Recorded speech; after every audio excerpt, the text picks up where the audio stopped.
Hi friends, నా పేరు శ్యామ్. మీరు చూస్తున్నది శ్రేయస్ ఇన్ఫోటెక్. సో ఫ్రెండ్స్, ఇవాళ ఈ వీడియోలో లాక్ అయిన మన ఆధార్ కార్డ్ ని ఎలా అన్లాక్ చేయాలో క్లియర్ గా స్టెప్ బై స్టెప్ చెప్పబోతున్నాను. ఛానల్ ని సబ్స్క్రైబ్ చేసుకొని వీడియోని చివరి వరకు చూడండి. సో ఫ్రెండ్స్, సాధారణంగా మన ఆధార్ కార్డ్ కొత్తగా దిగినప్పుడు డిఫాల్ట్ గా అది అన్లాక్ అయ్యే ఉంటుంది. కానీ కొన్ని సందర్భాల్లో మనకు తెలియకుండానే మన సెక్యూరిటీ కోసం ఆన్లైన్ లో మై ఆధార్ యాప్ ద్వారా డిజిటల్ లాక్ చేసుకుంటాం. దీని ద్వారా ఆధార్ కి సంబంధించిన మన ఫింగర్ ప్రింట్స్, ఐరిస్ అండ్ మన ఫేస్ తో పాటు ఆధార్ ఇన్ఫర్మేషన్ మనకే కాకుండా వేరే వ్యక్తులకు ఎవ్వరికి కూడా చూడకుండా లాక్ అయిపోతుంది. సో దీని ద్వారా మన Aadhaar card finger print authentication సెంటర్లలో అటెండెన్స్ కోసం గానీ లేదా బ్యాంకింగ్ సర్వీస్ పాయింట్లలో బ్యాలెన్స్ ఎంక్వైరీ లేదా మినీ స్టేట్మెంట్ కోసం ట్రై చేస్తున్నప్పుడు మన ఆధార్ డిజిటల్ లాక్ అవ్వడం వల్ల ఫింగర్ ప్రింట్ డివైస్ మీ ఫింగర్ ని స్కాన్ చేయలేకపోతుంది. తద్వారా ఆన్లైన్ కి సంబంధించి మీరు ఎటువంటి సర్వీసులు పొందలేరు. ఇలా దీని వల్ల నష్టంతో పాటు లాభం కూడా ఉంది. అదేంటంటే పొరపాటున మన ఆధార్ డీటెయిల్స్ హ్యాకర్ చేతికి వెళ్ళినా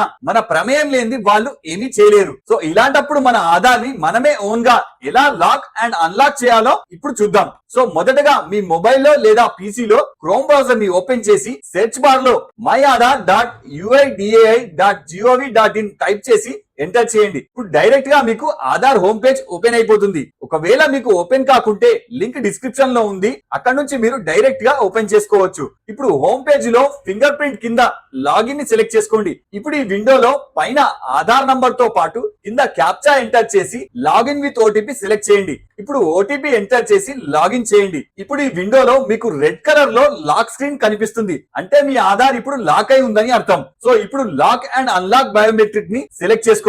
ఇప్పుడు ఈ ఇన్స్ట్రక్షన్స్ కింద నెక్స్ట్ ని సెలెక్ట్ చేసుకోండి. ఇప్పుడు ఈ విండోలో మీరు మీ ఆధార్ బయోమెట్రిక్ ని రెండు విధాలుగా అన్లాక్ చేసుకోవచ్చు. ఒకటి అన్లాక్ బయోమెట్రిక్ టెంపరరీ, అంటే ఈ విధానం ద్వారా మీరు ఆధార్ డీటెయిల్స్ ని టెంపరరీ అంటే కేవలం ఒక రోజు అంటే 24 గంటల వరకు మాత్రమే అన్లాక్ గా ఉంటుంది. మళ్ళీ ఆటోమేటిక్ గా అది లాక్ అయిపోతుంది. ఇక రెండో విధానం అన్లాక్ బయోమెట్రిక్స్ పర్మనెంట్లీ, అంటే ఒకసారి అన్లాక్ చేసిన తర్వాత అది మళ్ళీ మీరే మాన్యువల్ గా లాక్ చేసే వరకు అది అన్లాక్ గానే ఉంటుంది. సో మీ అవసరాన్ని బట్టి ఇక్కడ సెలెక్ట్ చేసుకోండి. తర్వాత ఇప్పుడు కింద చెక్ పెట్టి మీకు కావాల్సిన దాన్ని సెలెక్ట్ చేసుకొని నెక్స్ట్ ప్రెస్ చేయండి. అంతే. ఇప్పుడు మీ స్క్రీన్ పై మీరు చూడొచ్చు your biometric have been unlocked successfully. ఇప్పుడు మళ్ళీ డాష్ బోర్డ్ కి వెళ్ళి చూద్దాం. సో ఇక్కడ మీరు చూడొచ్చు లాక్ సింబల్ ఎరేజ్ అయిపోయింది. సో ఇలాగే మళ్ళీ మీరు లాక్ వేయాలనుకుంటే సేమ్ ఇదే ప్రాసెస్ ఫాలో అయి ఇక్కడ లాక్ ని సెలెక్ట్ చేసుకుంటే మళ్ళీ ఆటోమేటిక్ గా లాక్ అయిపోతుంది. చాలా సింపుల్ కదూ. సో ఈ వీడియోలో మీకు ఏమైనా డౌట్ ఉంటే నాకు కింద కామెంట్ చేయండి. ఇలాంటి మరిన్ని అప్డేట్స్ కోసం వీడియోని లైక్ చేసి మా ఛానల్ ని సబ్స్క్రైబ్ చేసుకోవాల్సిందిగా కోరుతున్నాను. జై హింద్.